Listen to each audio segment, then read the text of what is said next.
Hello everyone, welcome to Net Economics classes. I am Priyanka and our today topic is statics and central tendency of measurement. आप ये समझेंगे इस topic से कि कितना important part बनता है स्टैटिक्स हमारा। सबसे पहले बात करते हैं स्टैटिक्स है क्या।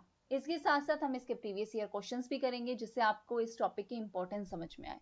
ठीक है, स्टैटिक्स का मतलब क्या होता है, जितने भी न्यूमेरिकल फैक्ट्स हैं जिन्हें हम डाटा कहते हैं, फिर हम उसे कलेक्ट करते हैं और फिर उसके बाद उसकी क्या करते हैं, इंटरप्रिटेशन करते हैं। तो डाटा सिर्फ एक क्या है, एक रॉ मटेरियल है जो स्टैटिक्स में यूज किया जाता है। अगर आपको ऑर्गेनाइजेशन करनी है, प्रेजेंटेशन करनी है, एनालाइज करना है, इंटरप्रेट करना है और फ्यूचर कोई प्रेडिक्शन निकालनी है, तो उसके लिए सबसे इंपॉर्टेंट आपका सबसे पहले क्या है, डाटा, जो एक रॉ मटेरियल की तरह काम करता है। सो स्टैटिक्स का मतलब क्या है, science and art of handling aggregates of facts. जो भी आपने फैक्ट्स जो हैं वो कलेक्ट किए हैं उन सब का एग्रीगेशन क्या कहलाएगा, स्टैट कहलाएगा, जिसमें आप ऑब्जर्व करेंगे, एन्यूमरेशन होगी, रिकॉर्डिंग होगी, क्लासिफाइंग होगी और सिस्टमेटिकली ट्रीट किया जाए उनको। जब वो क्या कहलाता है, कंप्लीट मिलके उसे हम कहते हैं स्टैटिस्टिक्स। और डाटा का मतलब क्या होता है, ये वो फैक्ट्स हैं, फिगर्स हैं जिन्हें एनालाइज किया जाएगा, समराइज किया जाएगा, प्रेजेंट किया जाएगा और उसकी इंटरप्रिटेशन दी जाएगी। तो अगर हम सबसे पहले बात करें डाटा जो हम कलेक्ट करते हैं उसके क्या क्या सोर्सेज हैं, so there are two sources, like we have internal data, we have external data, and external data is further divided into two parts as a primary and secondary data. सबसे पहले अगर हम बात करें इंटरनल डाटा की, तो internal data में अगर हम एग्जांपल लें तो कई सारी गवर्नमेंट डिपार्टमेंट्स आ जाएंगे, रेलवेज, कम्युनिकेशंस, एजुकेशन, जो डाटा अपने लिए कलेक्ट करते हैं, जो उनकी अपनी इंटरनल फंक्शनिंग के लिए इंपॉर्टेंट होता है। तो कई बार जब इंटरनल डाटा इनसफिशिएंट होता है, ऑब्वियसली जब इंटरनल डाटा कलेक्ट किया गया है अपनी फंक्शनिंग के लिए, अपने काम के लिए, तो अगर कोई और स्टेटिस्टिकल इंक्वायरी उससे रिलेटेड हमें करनी है तो वो नहीं हो पाएगी, क्योंकि उन्होंने अपनी नीड के अकॉर्डिंग किया है, हमें अपनी नीड के अकॉर्डिंग चाहिए। तो इस सिचुएशन में इस रिसर्चर्स की रिक्वायरमेंट क्या आती है कि उन्हें एक्सटर्नल डाटा कलेक्ट करना पड़ता है, या तो वो प्राइमरी सोर्स से करें या फिर वो ही चीज सेकेंडरी सोर्स से करें। ठीक है, सो एक्सटर्नल डाटा जो कलेक्ट किया जाता है या पब्लिश किया जाता है वो एक्सटर्नल एजेंसीज के थ्रू किया जाता है। ठीक है, इस टाइप के डाटा ऑब्टेन किए जाते हैं या तो प्राइमरी सोर्स से या फिर हमारे सेकेंडरी सोर्स से।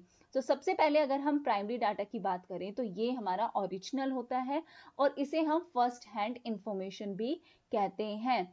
अगर हम एग्जांपल लें यहाँ पे कि पॉपुलेशन सेंसस हुआ है, ठीक है, तो रजिस्ट्रार हैं, जो एनुमरेटर्स हैं, उन्होंने जो डाटा कलेक्ट किया है उसका नेचर क्या होगा, प्राइमरी नेचर होगा।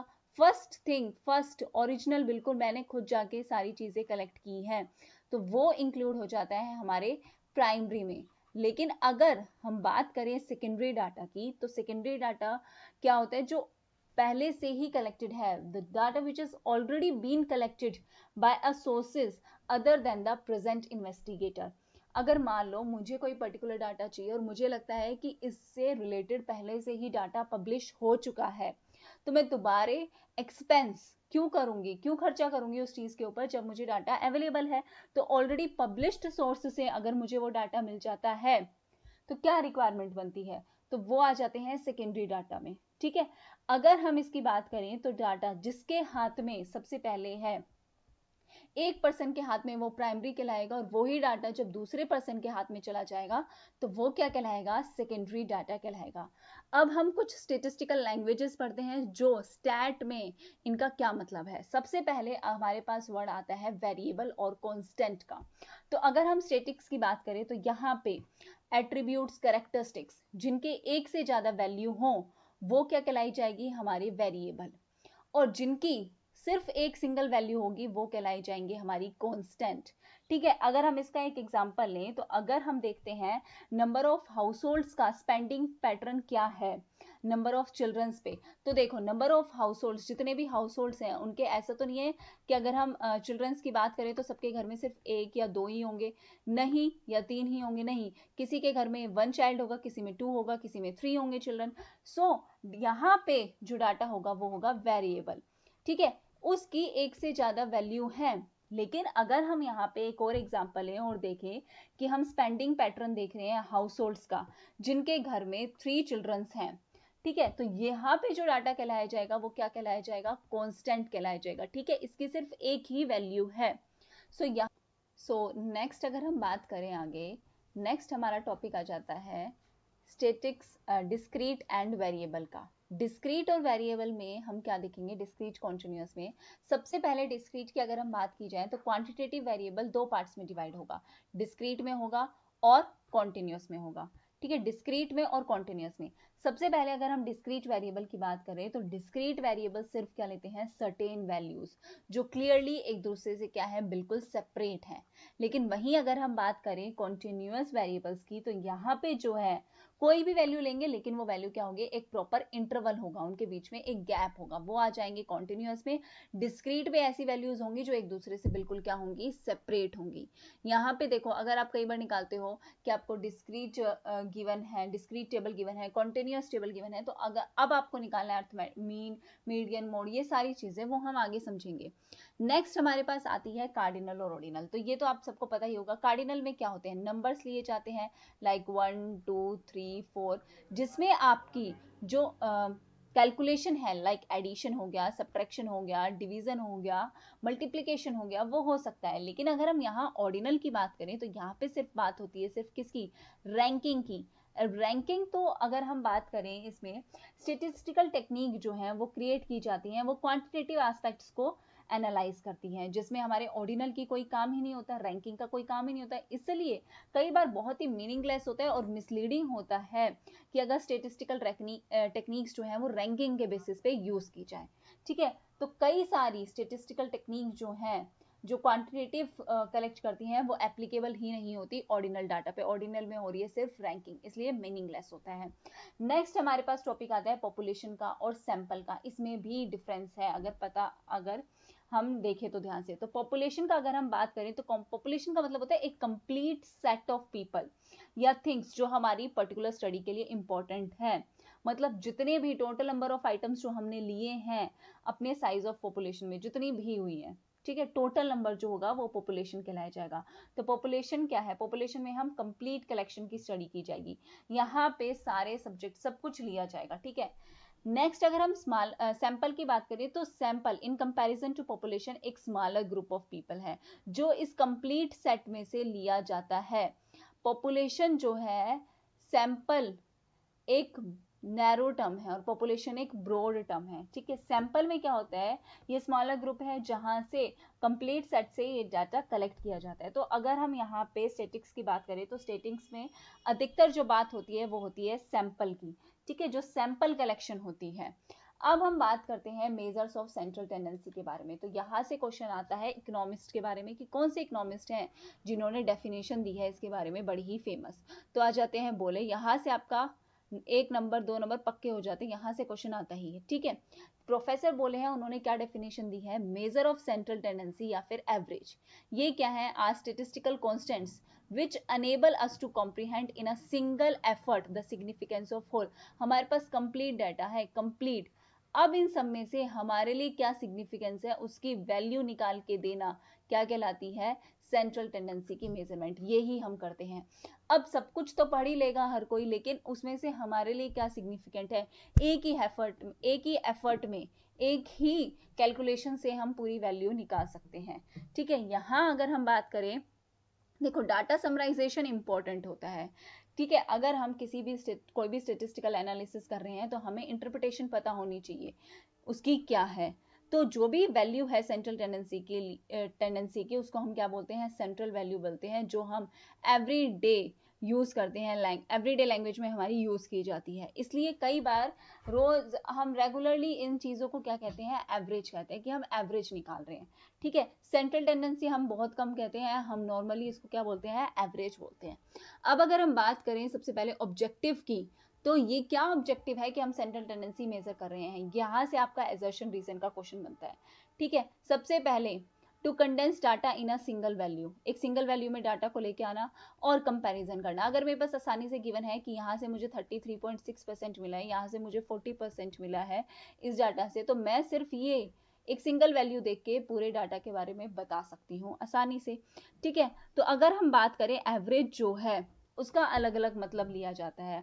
अगर हम नॉर्मल लाइफ की बात करें तो हम बोलते हैं ये एवरेज स्टूडेंट है, इसलिए बच्चे की हाइट एवरेज है, ये एवरेज हिंदी फिल्म है, ये एवरेज एक्टर है, ये एवरेज इनकम है। लेकिन अगर हम स्टेटिस्टिकल में अगर हम देखें तो एवरेज का मतलब होता है रिप्रेजेंटेशन, जहां पे हम रिप्रेजेंट कर रहे हैं, एक कोई टिपिकल वैल्यू है जो हम दिखा रहे हैं किसी डेटा की, ठीक है। सो यहाँ पे ये जो है, जो हमारी एवरेज है, वो समवेयर ग्रुप के बिल्कुल सेंटर में मिलती है ये वैल्यू, ठीक है। इसलिए हम इसको कई बार क्या बोलते हैं, सेंट्रल टेंडेंसी या फिर सेंट्रल वैल्यू, जो पूरे डाटा की कैरेक्टरिस्टिक्स को शो कर रहा है।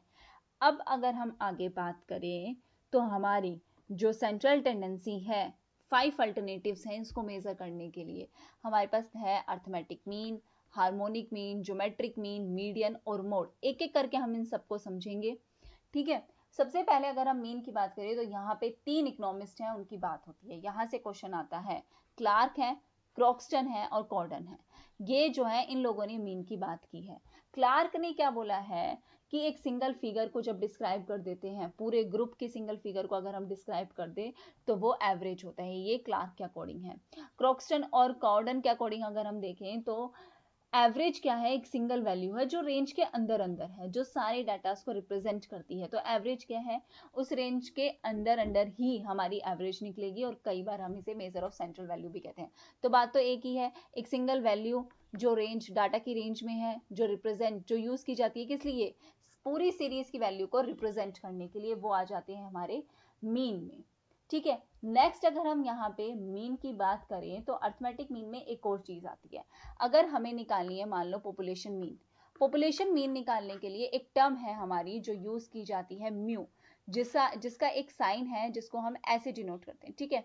ये होती है म्यू। इसमें हम अगर हम पॉपुलेशन का मीन निकाल रहे हैं तो आ जाएगा sum of population data, sum of population data, ठीक है।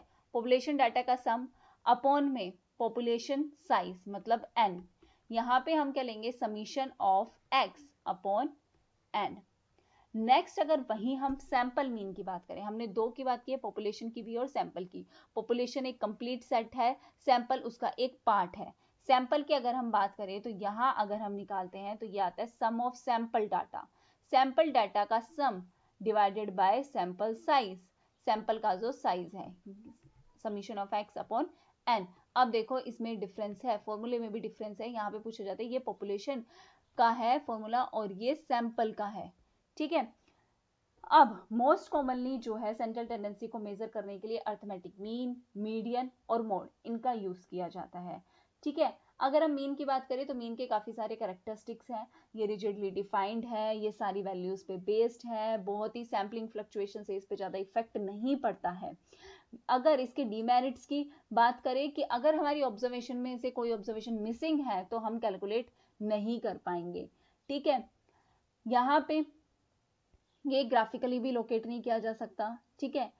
अब अगर हम बात करें मीन के फॉर्मूलाज की तो अर्थमेटिक मीन डिस्क्रीट सीरीज में कैलकुलेट किया जाता है, या तो डायरेक्ट मेथड से या फिर शॉर्टकट मेथड से। तो दो तरीके के हमारे मेथड्स हैं। सबसे पहले हम बात कर रहे हैं डायरेक्ट मेथड की। डायरेक्ट मेथड में जो हम अर्थमेटिक मीन निकालते हैं उसका फॉर्मूला होता है summation of F x upon summation of F, ठीक है। ये ज्यादा इंपॉर्टेंट यूजीसी नेट के पर्सपेक्टिव से नहीं है, लेकिन मैं तब भी बता रही हूँ। और अगर किसी को चाहिए कि मैं इससे रिलेटेड आपको क्वेश्चन भी करवाऊं और फिर ये बताऊं तो प्लीज आप मुझे कमेंट सेक्शन में मेंशन कर देना। पर्टिकुलरली ये हमारे यूजीसी नेट के लिए ये ज्यादा इंपॉर्टेंट नहीं है, ठीक है। शॉर्टकट मेथड की अगर हम बात करें तो हमें सिर्फ फॉर्मूले पता होना चाहिए और वो हम देख लेंगे। शॉर्टकट मेथड की अगर हम बात करें तो यहाँ पे मीन जो है, देखो यहाँ पे जो मीन है वो कैसे कैलकुलेट किया जाता है।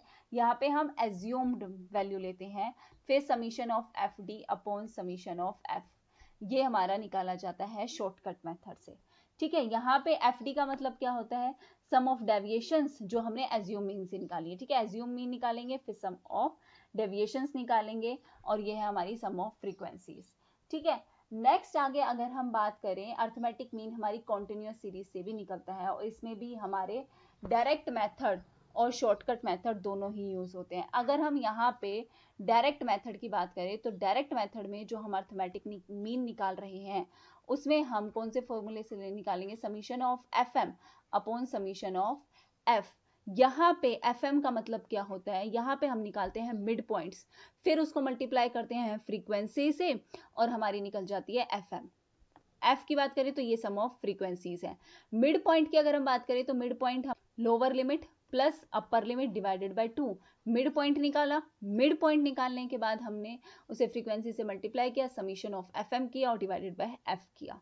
नेक्स्ट हमारे अगर हम शॉर्टकट मेथड की बात करें तो शॉर्टकट मेथड में हम कैसे निकालेंगे, हम यहाँ पे लेंगे एज्यूम मीन, फिर summation of F D upon summation of F, ये हमारा निकल जाएगा शॉर्टकट मेथड से। ठीक है, हमारी कॉन्टिन्यूअस सीरीज में। ठीक है, यहाँ पे इसके भी बहुत सारे फॉर्मूलेज होते हैं, स्टेप डेविएशन मेथड भी होता है, वेटेड एवरेज मेथड भी होता है, इसमें हम वेट गिवन होता है तो हम उसके अकॉर्डिंग निकालते हैं। ठीक है, बहुत सारे तरीके, अगर आप बोलोगे तो मैं आपको कंप्लीट एक एक एग्जांपल लेके सारे क्वेश्चंस करवा दूंगी। ठीक है, वरना ये इतना इंपॉर्टेंट नहीं है। जो जो इंपॉर्टेंट है यूजीसी नेट के परस्पेक्टिव से मेरे लिए सबसे पहले मैं वो करवाना प्रेफर करती हूँ। ठीक है, ज्योमेट्रिक मीन, ज्योमेट्रिक मीन की अगर हम बात करें तो ज्योमेट्रिक मीन क्या है, इसमें रूट्स मल्टीप्लिकेशंस इन्वॉल्व होती है, जबकि एडिशन और डिवीजन यहाँ पे इन्वॉल्व नहीं होता। यहाँ से क्वेश्चन बनता है।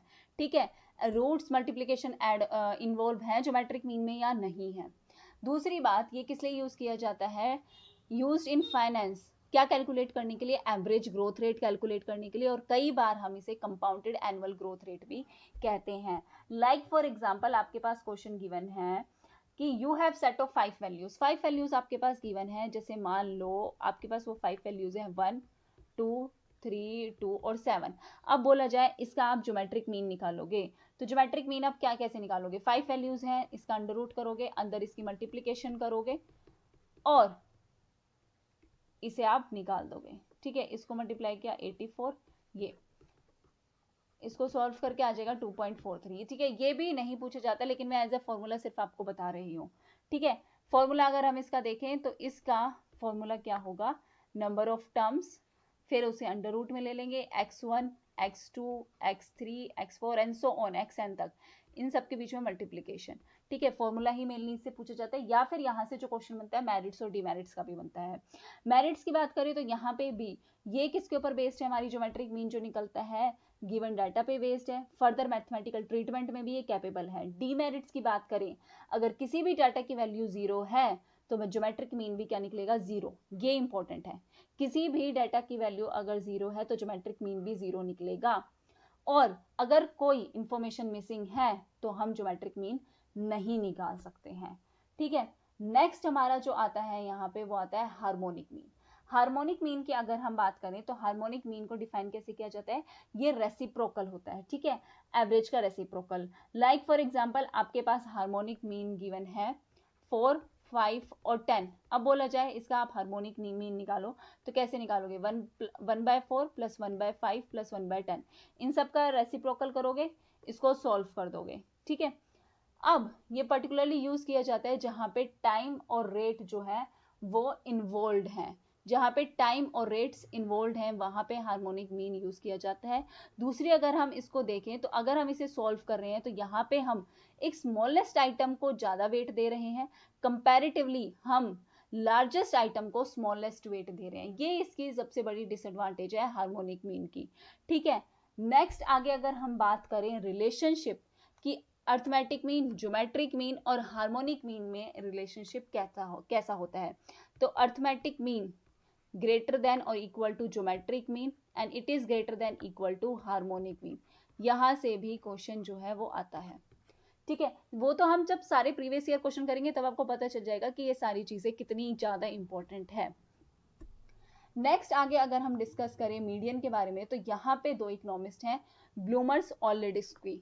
ये दोनों इकोनॉमिस्ट हैं जो मेनली मीडियन से इन्वॉल्व हैं, रिलेटेड हैं। अब मीडियन का मतलब क्या है, मीडियन क्या है, एक स्कोर्स का या स्केल का इस तरीके से डिस्ट्रीब्यूशन करना हाफ हाफ पार्ट्स में, दो इक्वल पार्ट्स में, वो आ जाएगा हमारा मीडियन में। अब यहाँ पे नोट करने वाली बात क्या आती है कि central item is itself not the medium, it is only the measures और the value of central item that is medium. सिर्फ हम डायरेक्ट ही नहीं बोलेंगे सेंट्रल आइटम मीडियन निकल गया, नहीं, उसका मेजरमेंट, उसकी वैल्यू वो कहलाती है हमारी मीडियन। ठीक है, नेक्स्ट यहाँ पे एक और फॉर्मूला आता है जिससे रिलेटेड क्वेश्चन आते हैं, mode is equal to 3 median minus 2 mean. ठीक है, ये क्वेश्चन, ये फॉर्मूला इंपॉर्टेंट है, इससे रिलेटेड भी क्वेश्चन आते हैं, mode is equal to 3 median minus 2 mean. ठीक है, ये जो है वो मॉडरेटली इसिमेट्रिकल है, जिसके बारे में हम बात करेंगे, जहां पे मीन और मोड यूजुअली जो है दो एंड लाई करता है और मीडियन जो है वो इनके बीच में ही लाई करता है। ठीक है, इसके बारे में हम कंप्लीट डिटेल में डिस्कशन करेंगे, उसकी टेंशन मत लो। एसिमेट्रिकल डिस्ट्रीब्यूशन में जो हम स्क्वीनेस वगैरह की बात करेंगे तो इसके बारे में हम डिस्कस करेंगे। ठीक है, आज जो है ये वो थोड़ा सा बेसिक लेके चलेंगे, क्योंकि देखो अगर आप स्टैट में कंप्लीटली स्टैट में अगर आप बेसिक नहीं ले रहे हो ना, तो आप आगे क्वेश्चंस नहीं कर पाओगे, वो बहुत मुश्किल हो जाएगा वो क्वेश्चंस करना। इसलिए बहुत इंपॉर्टेंट है कि आप स्टैट अगर स्टार्ट कर रहे हो तो बिल्कुल जीरो से स्टार्ट करो। आप हर चीज स्टार्ट कर रहे हो वो एकदम जीरो से ही स्टार्ट करनी चाहिए। ऐसा नहीं है मैं सीधा ही आपको यहाँ पे chi square test, F square test कराने लग जाऊं और आपको यही नहीं पता वेरिएबल यहाँ पे कौन सी टर्म है, कॉन्स्टेंट कौन सी टर्म है, साइज ऑफ वेरिएबल किसे कहते हैं, सैंपल कब ले रहे हैं, क्या चीज कब ले रहे हैं, बहुत सारी चीजें हैं जो बिल्कुल आपको बेसिक से पता होनी चाहिए। ठीक है, मोड की अगर हम बात करें तो यहाँ पे दो इकोनॉमिस्ट के नाम आ रहे हैं जो हैं क्रॉन्स्टन और कॉर्डन। और ये जो है मेनली ये वेरिएबल, ये साइज ऑफ वेरिएबल क्या डिफाइन करता है, जब मोस्ट फ्रिक्वेंटली कोई डाटा अगर हमारा यूज हो रहा है, मोस्ट फ्रिक्वेंटली बार बार वो डाटा आ रहा है, तो वो क्या कहलाया जाता है, मोड कहलाया जाता है। सबसे पहले मोड की अगर हम बात करें तो यहाँ पे मोड जो है बहुत ही इजी है, बहुत ही अंडरस्टैंडेबल है कैलकुलेट करना। ठीक है, एक्सट्रीम वैल्यू से या सैम्पलिंग फ्लक्चुएशन से इसे ज़्यादा इफेक्ट नहीं पड़ता है। ये हमेशा ही डाटा में जो वैल्यूज हैं उसी को ही रिप्रेजेंट कर रहा है। अगर हम बात करें यहाँ पे क्वालिटेटिव और क्वांटिटेटिव तो दोनों में ही ये एप्लीकेबल होगा। ठीक है, नेक्स्ट अगर हम इसके डीमेरिट्स की बात करें तो ये रिजिडली डिफाइंड नहीं है, ना ही ये सारी वैल्यूज पे बेस्ड है, जो ज्यादा बार आ रही है वो हमारी मोड हो जाएगी। ठीक है, ना ही इसमें कोई फर्दर मैथमेटिकल आप ट्रीटमेंट कर सकते हो। तो डीमेरिट्स और मेरिट्स से भी क्वेश्चन आते हैं। अब जो है सबसे इंपॉर्टेंट यहाँ का पार्ट बनता है when to use the mean, median and mode. किस टाइम पे हम मीन का यूज करेंगे, किस टाइम पे हम मीडियन का यूज करेंगे और किस टाइम पे हम मोड का यूज करेंगे। तो सबसे पहले अगर हम मीन की बात करें तो मीन रिलायबल है, एक्यूरेट मेजर है सेंट्रल टेंडेंसी का। ठीक है, यहाँ पे फ्लक्चुएशन जो है वो बहुत कम है सैंपल्स में। ठीक है, सेम पॉपुलेशन से हम ड्रा करें, फ्लक्चुएशन के चांसेस कम है, इसलिए ये सबसे ज्यादा रिलायबल और सबसे ज्यादा एक्यूरेट मेजर माना जाता है। अगर हम दूसरी इसकी बात करें तो ये वेरियस स्टेटिस्टिक्स के लिए भी हेल्पफुल होता है। जब हम standard deviation, coefficient of correlation निकालेंगे तो उसमें भी कई बार मीन जो है वो यूज किया जाता है। तीसरी बात अगर हम दें तो यहाँ पे जो है इक्वल वेटेज दी जाती है हर एक आइटम को। जो भी सीरीज में जो भी आइटम्स हैं उन सबकी इक्वल वेटेज यहाँ पे ली जाएगी, इसलिए ये जो है वो हर एक आइटम से इफेक्ट होगा, हर एक आइटम से, जो भी सीरीज में जो भी आइटम्स हैं उन सबसे इफेक्ट होगा। सो नेक्स्ट अगर हम बात करें मीडियन की, तो मीडियन हम कहाँ पे यूज करते हैं, सबसे पहले मीडियन को देखें तो मीडियन क्या है, एग्जैक्ट मिड पॉइंट है। एग्जैक्ट मिड पॉइंट यहाँ पे लिया जाता है। अगर मान लो कि किसी कभी हमें डिजायर है, हमारे लिए डिजायरेबल है कि हमें मिड पॉइंट निकालना है, तो हम हमारे लिए सबसे आसान क्या होगा कि हम मीडियन को यूज करें। मीडियन दूसरी बात कोई एक्सट्रीम सोर्स कोर्स से इफेक्ट नहीं करता जैसे कि मीन में करता है। ठीक है, यहाँ पे सीरीज जो है वो लेती है। मीडियन जो है हमारे लिए इंपॉर्टेंट होता है और ये क्या रिप्रेजेंट करता है, सेंट्रल मेजर को रिप्रेजेंट करता है। दूसरी बात अगर हम यहाँ पे बात करें, मीडियन जो है ग्राफिकली भी कंप्यूट करते हैं कई बार, जैसे कि ये सुटेबल्स हैं कौन से ग्राफ्स के लिए, हमारे फ्रीक्वेंसी कर्व बना रहे हैं, पॉलीगन बना रहे हैं, तो हम मीडियन का यूज करते हैं, इसको हम लेते हैं। तो यहाँ से जो है कई बार आपसे ये क्वेश्चन पूछा जाता है, अगर हमारे पास इस टाइप का ग्राफ है तो हम उसमें क्या हमारे लिए सुटेबल होगा, मीन यूज करना, मीडियन यूज करना या मोड यूज करना। नेक्स्ट अगर हमारा बात आए तो हमारा आता है मोड। तो कई बार कई सारे केसेस में बहुत ही स्मॉल सीरीज है, तो मोड तो है जो हम देखते ही बता देंगे कि ठीक है, एक लुक दिया उस डाटा पे और हमने बता दिया ये इसका मोड है। सबसे आसान है, सबसे क्विक है, सबसे अप्रोक्सीमेट मेजर निकालता है। जब किसी इंसान को बिल्कुल अप्रोक्सीमेट मेजर की रिक्वायरमेंट है, क्विक मेजरमेंट की रिक्वायरमेंट है उस सेंट्रल टेंडेंसी से, तो वो क्या कंप्यूट करेगा, मोड को कंप्यूट करेगा। सो मोड क्या होती है, जो मोस्ट फ्रीक्वेंटली आ रही है हमारी सीरीज में, इसलिए जो बार बार आ रहा है, जो रिकरिंग हमारा स्कोर है उस आइटम में, उसे उसमें हम आसानी से मोड निकाल सकते हैं। दूसरी बात, मोड जो है वो कंप्यूट किया जाता है या तो हिस्टोग्राम या कोई और फ्रीक्वेंसी कर्व है उससे भी कंप्यूट कर सकते हैं। तो ऑलरेडी हमारे पास जब ग्राफिकल रिप्रेजेंटेशन होती है इनकी, तो बहुत ही आसान होता है और अप्रोप्रिएट भी यही होता है कि हम मोड से कैलकुलेट करें, ना कि मीन से। कौन से केस में, हिस्टोग्राम और कोई और फ्रीक्वेंसी कर्व अगर हमें दे रखा है। नेक्स्ट जो हमारा टॉपिक रहेगा पार्ट 2 में, उसमें हम डिस्पर्जन की बात करेंगे। ठीक है। डिस्पर्जन क्यों इंपॉर्टेंट है, कैसे सेंट्रल टेंडेंसी की जगह डिस्पर्जन आया, सेंट्रल टेंडेंसी इतने अच्छे से वैल्यूज को नहीं दे पाई, सीरीज को नहीं दे पाई, जिसमें एब्सोल्यूट और रिलेटिव मेजर ऑफ डिस्पर्जन की बात करेंगे, जहां से क्वेश्चन बहुत ज्यादा बनते हैं। ठीक है, उसके बाद हम नेक्स्ट उसमें बात करेंगे रेंज की, क्वार्टाइल डेविएशंस की, coefficient of mean deviation, standard deviation, variances, ये सारी चीजें। स्क्वीनेस की बात करेंगे, रेंज ऑफ कोफिशिएंट वेरिएशंस की बात करेंगे, जिसमें हमारे बोले के कोफिशिएंट स्क्वीनेस है, कार्ल पियर्सन्स का कोफिशिएंट स्क्वीनेस है, कैसे हम मेजर करते हैं स्क्वीनेस को। ठीक है, उसके बाद हम प्रोबेबिलिटी डिस्ट्रीब्यूशन के बारे में भी बात करेंगे, पॉइजन प्रोबेबिलिटी, नॉर्मल प्रोबेबिलिटी या नॉर्मल कर्व जो है उसके बारे में भी डिस्कस करेंगे। सो नेक्स्ट जो हमारा पार्ट बनेगा वो बहुत ही इंपॉर्टेंट बनेगा, और फिर हम ये दोनों पार्ट कवर करके, सिर्फ डिस्पर्जन का और ये सेंट्रल टेंडेंसी का पार्ट कवर करके, इसके सारे प्रीवियस ईयर क्वेश्चंस जो हैं वो करेंगे, इससे रिलेटेड जितने भी क्वेश्चंस आए हैं। दूसरी बात, इससे रिलेटेड 127 क्वेश्चंस हैं जो मैं आपको टेलीग्राम चैनल पे प्रोवाइड करूंगी, जिसको आप ट्राई करना। उसके बाद मैं उसके आंसर्स भी प्रोवाइड करूंगी, और उनमें से अगर कोई प्रॉब्लम आती है तो आप मेरे जो भी मैं वीडियो अपलोड करूँ उसके नीचे कमेंट करके बता देना कि मैम हमें इस क्वेश्चन में प्रॉब्लम आई थी। I will obviously try to solve your problems. ठीक है, अगर आपको हेल्पफुल लगे तो ऑब्वियसली लाइक शेयर और सब्सक्राइब करना मत भूलना। अपना ध्यान रखना, खुश रहना, हमेशा पढ़ते रहना। Thank you very much everyone, take care, bye bye.